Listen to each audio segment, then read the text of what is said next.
Morten, it's great to see you, as ever. How does it feel being sat back here in the boardroom, this very room 20 years ago that you signed for this football club?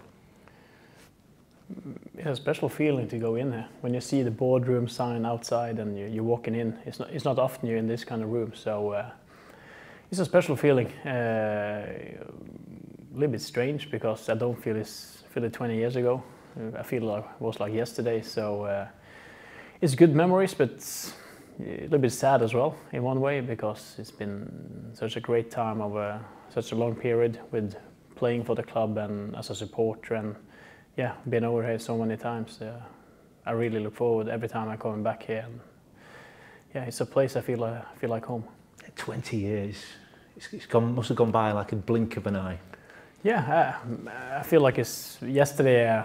I went into training for the first time. I didn't know anyone. Became a little bit late for training because of the press conference and debut against United. And yeah, in the beginning things was a little bit up and down. You played against Newcastle, got subbed half-time in the second game, and yeah, ended up not playing for a few months, and then bouncing back and get the chance, and yeah, played loads of games after that, and yeah, I feel like I have the DNA of the club in my body. Do you remember all those moments vividly? Can you sort of look back on that first day, that first game, the first goal, and you remember them instantly like that? Yeah, now I had a few days to think a little bit more about those kind of things, and yeah, when I signed back here, was some things was a little bit back and forth with Tromsø, the old club. They agreed everything, but suddenly they didn't answer the phone, and yeah, there was. I remember John Williams said that if you don't get it sorted now, we have to go for another player. But in the end, everything went fine. And debut against Man United, you're standing there with all the players. You've just seen them, yeah, on the match of the day, and back in Norway. And of course, like soon as I only had him for 48 hours as a manager, then I went to Newcastle, and after United there was an international break, and the first game away was Newcastle when I came back. And then I still remember Alan Shearer just absolutely floored me in the first on the first header I was gonna do. Yeah, you know, it's some memories that just stick to yourself. And Mark Hughes came in. We had Portsmouth at home. I remember I got subbed with Matt Jansen. He came in and scored a winner. And Mark Hughes said he wasn't sure if I was ready for the Premier League yet. And we had loads of conversations and meetings, and was working in training. And I think it was against Bournemouth at home. I got subbed on in extra time, if I don't remember wrong, and I scored the equaliser to get the draw 2-2 and went to penalties.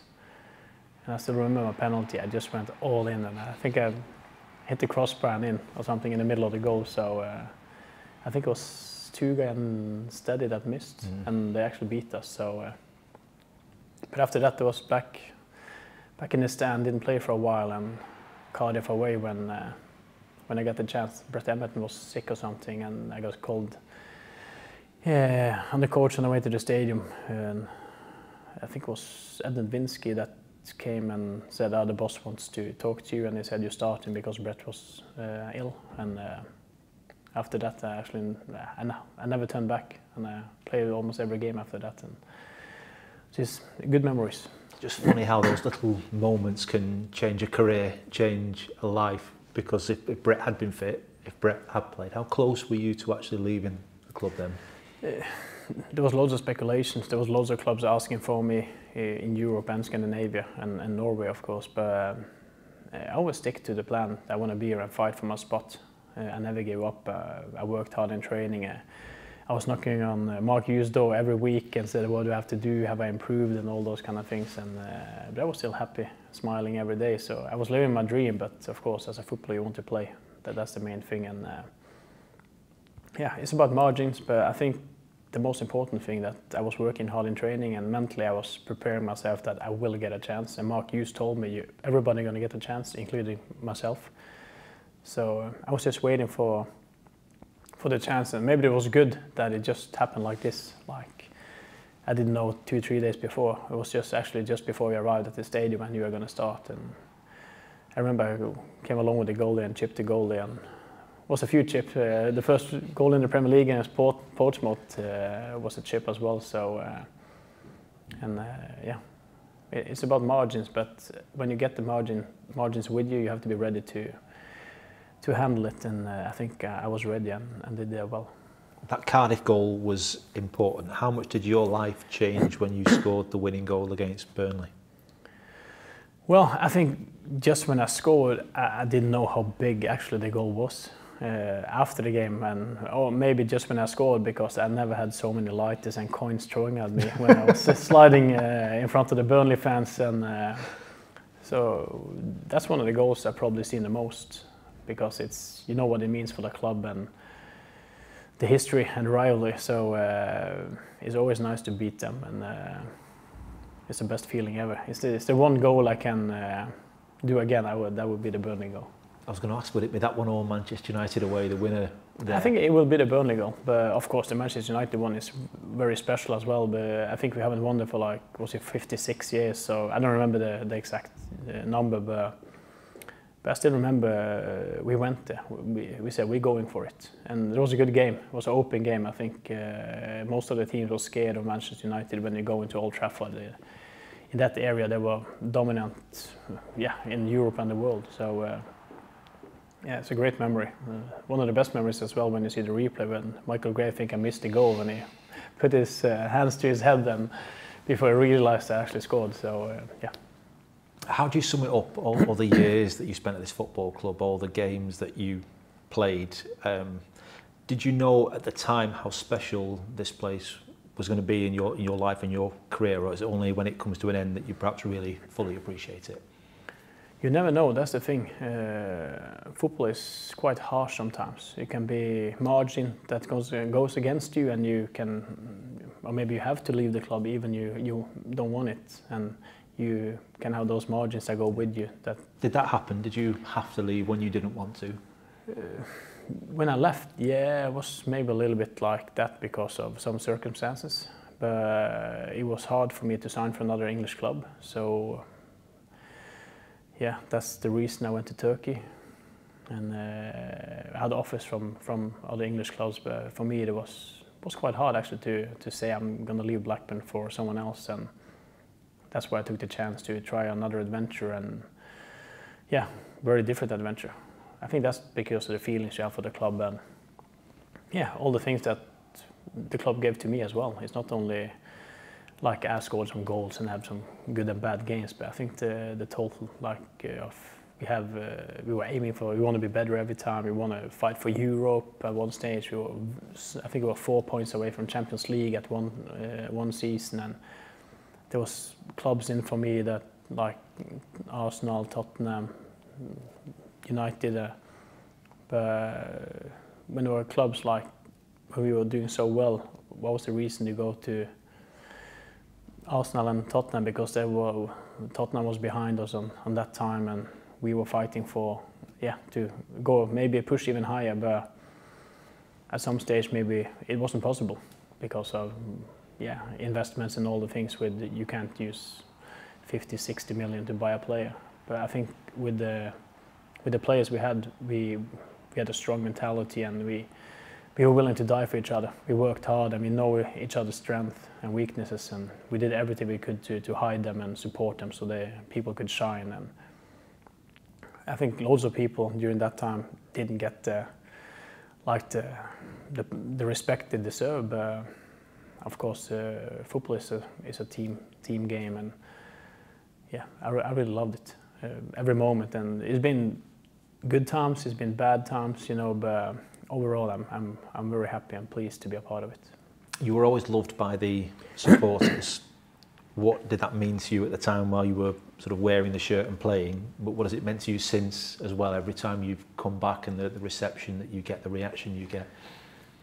It's been vital. It's not probably, but it's the most important thing you can have. It's supporters that will cheer you up and help you, and of course they're gonna give you some stick when you're not doing well. That's how it should be. But I think because they supported us, they came every week and every game, and they spend loads of money to come here and watch as well, even if they love the game like we do. But that was one of the reasons I like to spend some time with the fans after the games. I didn't want to just rush off and say no. I rather took half an hour extra and signed autograph, took pictures, talking to people, and that have given me a lot, like after football as well. Where when you're coming back, you have all the people that are really happy and remember what you've been doing, and it's even nicer when you see younger people that maybe never seen you play or whatever, and coming and say, "Oh, I heard that you were a great player, and you know, you were a nice person." That's even maybe more important. So it's nice to be important, but it's more important to be nice. So yeah. What is it the young kids say now? The streets will never forget. Yeah, that's what it says. That saying? Yeah, it's nice. It's nice to see those kind of things, but yeah, good memories. You played with a smile on your face. That's you as a person. Was it important for you to entertain people as well, the way you played, and play as if you were really enjoying it? I like to do spectacular things. Like Mark Hughes told me, if you don't buy a ticket, you're never going to win. So I had some nice goals, but I also had some balls probably ended up in the car park as well. But I think most of the people remember the good bits, and I think football is entertaining business, and if you can entertain and do something special or magical or whatever, you should try. So to have an X factor in football today, I think that's very good, because you can make the difference, and I think a few times I made the difference as well. And we had a few other players that could do the same, but it's nice when you have those opportunities. I think when you come into the end of a game, you can have the feeling that people believe that you can be the difference, and that's a good feeling when you're going to take a set piece, or you're going to cross a ball, or you're going to, those kind of things. And it happened a few times that magic happened. 12 years since you left here as a player, and yet you've been a supporter since as well, following the team. What's it been like from the other side of the white line? Of course, it's interesting. You probably know a little bit more than the normal supporter. You get some inputs here and there, and visiting the club, and yeah, you had some times that was tough. You went down to League One, and I think luckily you went straight back up. That was very important for the club as well. It's a tough place to be, and I think over time we're building step by step now, and hopefully I wish it was there to the Premier League, but if we in a few more years maybe can be as established as fighting to be in a position where we can fight for the place in the Premier League, because we are still one of the biggest club in the UK that won the league, and it's not many clubs that can go and say we won the Premier League, but Blackburn are one of those clubs, and everyone I talk to say Blackburn Rovers is a club that should be in the Premier League, and I hope and I wish, and yeah, if there's anything I can do more to get them back to the Premier League, I'm willing to do that. So hopefully can be back in a nice company one day. Just tell me a little bit about the relationship that you've kept with the owners of the football club and people at the football club now, because I think that doesn't always happen with former players and clubs. As times change, those relationships can break a little bit, but it seems like you've kept that relationship with the club and the owners. Yeah, I think it's important to respect, the people that pay your salary, who give you the opportunity to do what you love to do. So all the managers, the players, owners, and like board members and sport, like fans, like I think it's important for me, not maybe everyone, but it's not so often that people stay so long in one club like I did. So I think it's maybe easier for me to stay in touch with people. But at the same time, I think it's nice to be in touch with the people, because like now, one day I have to stop playing football as well, so maybe I'm coming back, and it's nice to have a good relationship with people. And it's not only in Blackburn, I got like people around in other clubs that I played against, and when you meet them, they know what kind of person you are. It's not like the one that runs away when it's tough time, and so I think it's something that I will continue doing, and yeah, you never know what's going to happen in the future. So if I'm going to be a part of Blackburn, or I can help the club or whatever, they always be like my number one place to come then of course the biggest place in my heart for football. I say, but for now though, you're still playing, aren't you? Which is remarkable. Remarkable. Yeah. So I don't know how much longer I'm gonna play, but yeah, at the moment I don't have a club. So let's see what's gonna happen now when if we get some new clubs. It was nice. I was on the training ground the other day, a little bit out in the grass. So yeah, you can feel it's still tingling in the feet when you see a nice pitch and all the things. And but you're getting older, so people, yeah, think you're gone and everything. But you have to see. I think it's nice that young people are coming through. That's the most important thing, and it's nice to help them as well. I've been in the same position, and like in Tromsø and other places I've been, I always had older players that helped me, and I was very curious about things and asking questions, and I think that's important to take care of the young players coming through and help them as much as you can. Is that a hint to what the future might hold for you then? Yeah, you never know. So we see. We do not year by year, we do month by month, and we see what's happening. Just finally, I have to ask it, this weekend is Burnley away. We mentioned the goal before, put you on the spot. What's the scoreline going to be at Turf Moor on Saturday? If I can choose, I take 5-0, but I think it's always tough games. I think doesn't matter where you are on the table, it's always a special game, and yeah, it's going to be tight. It's going to be like loads of energy. But yeah, Burnley had a tougher start than Blackburn on the season. They lost some players, so and they probably think they are better than us because they're coming from the Premier League. But we beat them there before, and we can beat them again. That's for sure. So 2-1 would be perfect. Scoring in the extra time, like maybe a wrong decision from the referee that makes it even better. So there's no VAR in the Championship, so maybe a free kick that they give us a penalty or something. That would be nice, and just score the winning goal last minute. That's the best thing. I want the game alive for as long as possible, but I want to win. I'll take that. I'll take that. It's great to see you again. Thank you.